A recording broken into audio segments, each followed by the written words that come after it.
안녕하세요. 스터디온 이성원입니다. 그동안 제 영상을 지켜보신 분이라면 잘 아시겠지만 제가 자기주도 학습을 진행 중인 학생들의 상담을 진행하고 있거든요.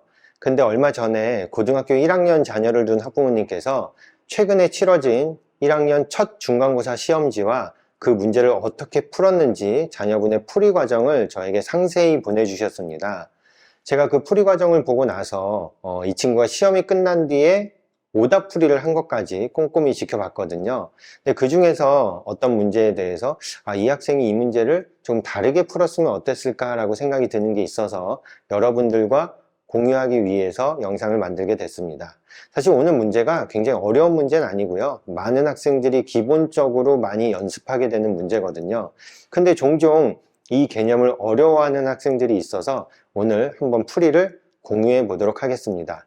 혹시 이 부분에 대해서 어려움을 겪고 계셨던 분들이라면 오늘 영상으로 도움이 되기를 바랍니다. 자, 지금부터 문제를 살펴보도록 하겠습니다. 오늘 여러분들과 다룰 문제는 바로 이 문제입니다. 자, x에 대한 2차 방정식이 주어져 있고요. 마치 치환을 해서 풀어야 할 것처럼 이렇게 괄호로 똑같은 것이 묶여져 있습니다. 자, 그럴 때 두근의 곱을 구하는 문제인데요. 이 문제를 푼 학생의 풀이를 보니까 이 식을 전개해서 근의 공식을 써서 근을 구해서 두근의 곱을 구했더라고요. 자, 근데 아마도 많은 분들께서 두근의 곱이라는 표현에서 근과 계수의 관계로 풀면 어땠을까라는 생각을 하실 것 같습니다. 자, 실제로 우리가 ax 제곱 더하기 bx 더하기 c라는 2차 방정식에서 이 방정식의 두 근을 알파와 베타를 한다면 두근의 합은 마이너스 a분의 b가 되고 그 다음에 두근의 곱은 a분의 c가 된다는 사실을 굉장히 많이 사용하게 됩니다. 그래서 이 문제도 두근의 곱을 구하려면 2차항의 개수인 a와 상수항인 c가 필요하다는 것을 알고 있기 때문에 이 식에서 전개를 해서 근의 공식을 쓰는 것보다는 2차항의 개수와 상수항을 구하는 것으로 간단히 풀 수 있습니다. 실제로 자, 2차항의 개수는 4분의 1이 되고요. 그 다음에 상수항만 구해보면 제곱했을 때 16 그리고 12 빼기 5가 돼서 상수항은 25가 됩니다. 자, 그러면 4분의 1분의 25라고 해서 이 값이 100이라는 것을 쉽게 구할 수 있거든요. 자, 근데 오늘 제가 말씀드리려는 거는 이렇게 근과 계수를 써서 풀어야 한다 이 내용이 아니라 이 문제에서 보이는 바로 자, 합성함수일 때의 근과 계수의 관계에 대해서 설명을 드리기 위해서 이 문제를 가지고 왔는데요. 사실 이 문제는 저도 시험에 나왔다면 지금처럼 푸는 게 가장 좋다고 생각을 합니다. 근데 이 문제에서 보이는 문제를 푸는데 물론 쓰이진 않지만 이 문제에서 보이는 개념이 많은 학생들이 헷갈려하는 개념이기 때문에 그 개념에 대해서 한번 이야기를 나눠보려고 하는데요. 사실 이 문제를 우리가 이렇게 바꿔서 생각할 수 있습니다. 자, fx라는 다항식이 있는데 이 다항식은 x제곱 빼기 3x 빼기 3이라고 해보겠습니다. 자, 그러면 주어진 방정식은 뭐라고 할 수 있을까요? x 자리에 2분의 1x 빼기 4를 넣은 식이라고 생각할 수 있습니다.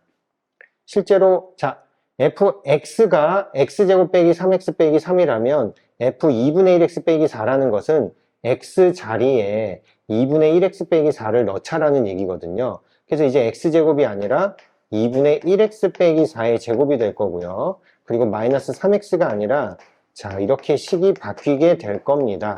자, 근데 이 문제를 우리가 어떻게 해석할 수 있냐면 이 방정식의 두 근의 곱이 마이너스 3이잖아요. 두 근의 합은 3이겠죠. 그때 이 방정식의 두 근의 곱이 무엇인지를 구하는, 즉 이 식과 이 식 사이의 근의 관계를 구하는 개념을 한번 설명해 보려고 한다는 것입니다. 자, 이거에 대해서 답하기 위해서 우리가 한번 이런 연습을 할 필요가 있는데요. 자, fx는 0의 근을 자, 3 그리고 5라고 해보겠습니다. 자, 그때 여러분에게 fx 빼기 2는 0의 근이 무엇인지 물어본다면 자, 대답을 정확히 하실 수 있으신가요? 어떤 분들은 자, 3과 5가 근이었으니까 여기도 그대로 x에 3과 5를 넣어서 x에 3을 넣으면 1, x에 5를 넣으면 3이니까 이거의 근을 1과 3이라고 대답하는 분이 있을 수도 있을 것 같습니다. 근데 그 개념은 틀렸습니다. 자, 정확하게 말씀을 드리면 근은 자 5와 7이 맞습니다. 혹시 이 개념에 헷갈리시는 분들은 지금 설명을 잘 들으셔야 하거든요. 자, fx는 0의 근이 3과 5라는 얘기는 말 그대로 x에다 3 그리고 x에 5를 넣었을 때 0이 된다는 얘기거든요. 자, 그러면 이 식에서 얻을 수 있는 건 f3과 f5가 0이구나 라는 것을 얻을 수 있습니다. 자, 그때 지금 두 번째 질문이 뭐였냐면 자, f에 x 빼기 2를 넣었더니 0이 되었을 때 근, 즉 x는 얼마입니까? 라고 물어보는 거거든요. 근데 문제에서 우리가 지금 f3과 f5가 0이라고 했으니까 이 값이 3이거나 5여야 0이 되겠구나 라는 생각을 할 수 있습니다. 그래서 이 값이 3이 되기 위해서는 x는 5가 되어야 하고요. 이 값이 5가 되기 위해서 x는 7이어야 합니다. 그래서 근이 5와 7이 되는 거거든요. 자, 그래도 잘 이해가 안 되시는 분들은 이렇게 생각하시면 좋을 것 같습니다. 자, 우리가 함수를 설명할 때 많이 그리는 그림이 있거든요. 자, 이런 상자를 함수라고 하죠. 이 상자를 제가 f라고 해보겠습니다. 자, fx는 0의 근이 3과 5라는 얘기는 이 f라는 상자는 3이나 5를 넣었을 때의 결과물이 0이다 라고 말할 수 있거든요. 즉, 이 상자에 3이나 5를 넣으면 0이 나올 거다라는 얘기거든요. 근데 지금 이 문제에서는 뭐라고 그랬냐면 내가 바로 그 상자에다가 F, 똑같은 상자잖아요. 바로 그 상자에다 X 빼기 2를 넣었더니 결과물이 0이 나오던데 라고 한 겁니다. X 빼기 2라는 거를 넣었더니 0이 나왔다면 우리는 이 상자는 어떤 걸 넣었을 때 0이었지? 라고 생각을 해볼 필요가 있겠죠. 자, 분명히 3과 5를 넣었을 때 0이 나온다 라고 했으니까 이게 3이나 5였구나 라고 생각할 수 있습니다. 그래서 X의 값이 5거나 7이다 라고 얘기할 수 있거든요. 자, 그래서 지금 이 문제를 우리가 이렇게 해석할 수 있다는 겁니다. 자, fx가 x제곱 빼기 3x 빼기 3이라고 했을 때 자, fx는 0, 0의 근을 알파와 베타라고 하면 그러면 근과 계수 관계에서 더한 거는 3이라고 할 수 있고 그 다음에 곱한 거는 마이너스 3이라고 할 수가 있겠죠. 그때 f 2분의 1x 빼기 4는 0, 0의 근을 한번 구해볼까요? 자, 방금의 개념대로라면 f라는 상자는 어떤 걸 넣었을 때 0이 되는 걸까요? 알파와 베타를 넣었을 때 0이 되거든요. 자, 근데 같은 상자, 즉 f에다가 2분의 1x 빼기 4를 넣었더니 0이 되었다라고 했으니까 2분의 1x 빼기 4는 바로 알파 아니면 베타였구나 라고 알 수가 있습니다. 자, 이걸 통해서 우리가 x의 값을 구해보면 자, x가 뭐가 나올까요? 알파 더하기 4의 2배 또는 베타 더하기 4의 2배가 됩니다. 즉, 2알파 더하기 8과 그리고 2베타 더하기 8이라는 것을 얻을 수 있습니다. 한마디로 이 방정식의 근이 2알파 더하기 8과 2베타 더하기 8이라는 얘기를 하는 것입니다. 그래서 물론 이 문제를 그렇게 풀진 않겠지만 두 분의 곱을 구하라고 하면 이 둘을 곱하는 것으로 구해도 됩니다. 네.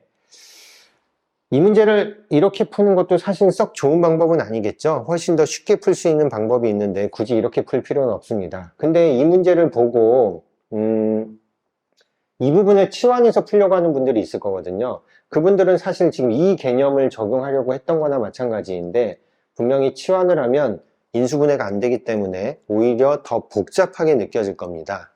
자, 근데 지금 fx가 다음과 같이 주어졌을 때 f의 합성함수, 자, 이렇게 x가 아닌 다른 거를 넣었을 때의 근, 이때의 근과 이때의 근의 관계를 구하는 것은 고등학교 1학년 과정에서 굉장히 자주 물어보는 것이기도 하고 또 제가 학생들에게 강조하는 것 중에 치환, 즉 수학에서는 크게 묶어서 볼 수 있는 그런 시야, 그런 방식의 접근이 굉장히 필요하다, 중요하다라고 강조를 하기 때문에 오늘 한번 이 문제를 이야기해보고 싶었거든요. 네, 그래서 사실 이 문제는 핑계고 네, fx와 f2분의 1x 빼기 4의 어떤 관계를 우리가 확인하는 그런 얘기를 하고 싶어서 이 영상을 만들게 됐습니다. 마지막으로 연습 문제처럼 하나만 더 풀어볼까요?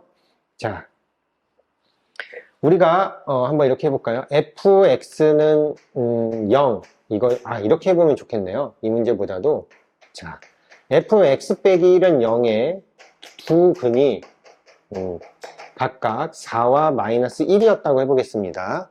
자 그랬을 때 f2x는 0의 두 근을 구하는 문제가 있다고 해보겠습니다. 자 그러면 여기서 말하는 두 근이라는 건 누구의 값을 얘기하는 거죠? 방정식은 항상 x의 값을 근이라고 하는 겁니다.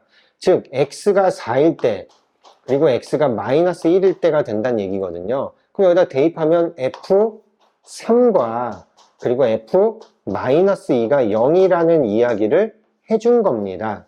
근데 이 식은 이거를 의미하는 거거든요. 아까 상자로 따지면 상자가 이렇게 있을 때 이 상자는 3이나 마이너스 1을 넣어야 0이 나온다라는 얘기거든요. 자, 같은 상자죠. 지금 F라고 돼 있으니까. 같은 상자인데 2X를 넣었더니 0이 나왔다라고 했으니까 0이 나오려면 3이나 마이너스 1을 넣어야 하기 때문에 이게 바로 2X여야 하겠죠. 네. 그래서 우리가 이 문제에서 바로 X, 즉 근은 2분의 3과 마이너스 1이라고 말할 수 있습니다. 자, 이 설명이 이해가 되셨는지 모르겠는데요. 이 부분에 대한 개념만 잘 이해하셔도 수학을 공부하는데 굉장히 많은 도움이 되니까, 뭐 이걸 가지고서 우리가 역수를 근으로 가질 때 어떤 편리함 같은 걸 쓸 수도 있거든요. 그런 이야기도 제가 다음에 한번 같이 더 기회가 되면 설명을 드릴 테니까, 어쨌든 오늘은 가장 기본이 되는 이 개념을 좀 잘 이해하시면 좋을 것 같습니다.